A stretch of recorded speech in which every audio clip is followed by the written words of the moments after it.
예, 오늘은 손익계산서 분석 한번 보도록 하겠습니다. 지난 시간에 재무상태표 분석 봤는데 손익계산서 분석도 한번 보도록 하죠. 자, 근데 재무상태 분석 중에서도 손익계산서 항목을 가져와 가지고 분석을 하기도 했었습니다. 그냥 대략적으로 재무상태표에 있는 숫자들을 분석을 한 거지 뭐 100%다 재무상태표 숫자는 뭐 아니다. 자, 이제 손익계산서 분석 중에서 첫 번째 수익성 분석입니다. 수익성은 마진입니다. 마진. 우리가 보통 마진이라고 얘기하는 거 있죠?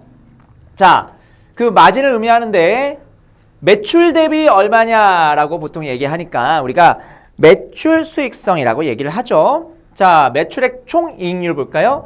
매출액 총이익에 대한 비율인데 매출 총이익이 뭡니까? 매출 총이익이 바로 매출에서 매출 원가를 차감한 거죠.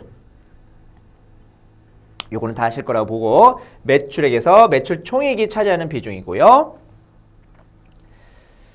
자, 매출 원가는 생산과 관련된 어떤 비용들이죠. 그래서 생산과 관련된 이익을 측정하는 비율입니다. 판매관리비는 여기는 제외가 되어 있죠. 판매관리비는 고려가 안 돼 있잖아요. 매출 총이익에서 판관비를 빼게 되면 그게 영업이익이 되겠죠. 매출액을 100이라고 보겠습니다. 네, 매출 원가가 80이에요. 그럼 매출 총이익은 20이겠죠? 그러면은 매출 총이익률은 몇 퍼센트예요? 20%겠죠. 20 나누기 100 하는 거니까 매출액에서 매출 총이익이 차지하는 비율이라고 생각하셔도 상관이 없습니다. 그 다음에 요 80% 있죠? 매출 원가율 80%. 응? 그건 어떻게 계산합니까? 매출 총이익률을 1-매출 원가율로 표시할 수 있으면 매출 원가율은 1- 매출 총이익률이라고 얘기할 수도 있겠죠. 아시겠죠? 이렇게 해가지고 우리가 분석할 수 있겠다. 매출액 영업이익률은요. 영업이익을 매출액으로 나눈 거예요. 영업이익을 매출액으로 나눴다. 그래서 매출액 영업이익률. 이거는 기업의 영업과 관련된 이익. 그래서 생산원가, 이거는 매출원가죠? 생산원가. 그것뿐만 아니라 판관비까지 다 고려해가지고 계산한 수익성 비율입니다. 영업과 관련된 이익률 얼마 되냐? 가장 많이 쓰이는 우리가 뭐 수익성 비율이라고 할 수가 있겠습니다. 영업이익률. 자, 그 다음에 영업과 관련된 원가를 생산과 관련된 원가와 판관비로 관련된 원가를 구분함에 따라서 매출액 총이익률이 달라지는데 매출의 영업이익률은 달라지지 않는다. 이게 무슨 말이냐면 여러분 생산 관련된 원가가 뭐예요? 이게 매출원가죠. 이게 매출원가고 그 다음에 판매 관리와 관련된 원가 이게 판관비죠. 판관비를 구분해가지고 매출 총이익률이 달라진다. 매출 총이익률이 달라진다. 매출 총이익률이 뭐였어요? 매출에서 그 다음에 매출 총이익이죠. 매출 총이익. 근데 매출 총이익은 뭐만 뺐어요? 여기 있는 매출 원가만 뺀 겁니다. 그런데 여기 매출의 영업이익률은 뭐예요? 매출에서 매출 총이익에서 뭘 빼요? 판관비를 빼는 거죠. 됐죠? 그래서 이 판관비를 구분에 따라서 이 매출 총이익은 달라집니다. 그게 무슨 얘기냐면 이런 거예요. 예를 들어서 매출액이 100이에요. 그리고 매출 원가는 80입니다.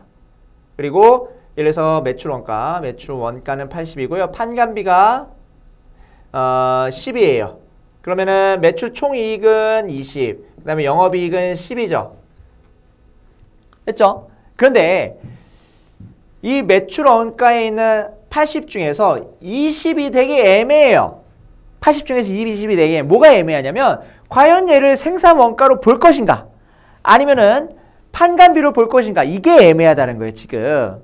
그러면은 이 20을 매출 원가로 우리가 보게 되면은 여기는 매출 총이익률은 20%, 영업이익률은 10% 이렇게 되는데 만약에 요 20을 판관비로 분류를 하게 되면은 얘가 얼마가 돼요? 얘는 60, 그리고 얘는 30으로 바뀌죠. 그러니까 총 90이라는 영업 비용은 똑같은데 거기서 매출 원가로 나누느냐 판관비로 나누느냐 요거에 따라서 달라진다는 거는데 뭐가 달라지냐면 매출 원가율이 달라진다고요. 여기 얼마 돼요? 매출 원가율이 이제 40이 되고 대신에 판관비 30이 증가했으니까 영업이익은 10이 돼요. 무슨 얘기냐면 매출의 영업이익률은 달라지지 않는다고요. 동일한 비용을 구분을 다르게 하게 되면은 매출의 총이익률은 우리가 달라지는 것을 우리가 확인을 했는데 영업이익은 똑같잖아요. 비용 자체 구분이 달라지는 거지 비용 총계는 똑같으니까. 아시겠죠? 그 내용입니다.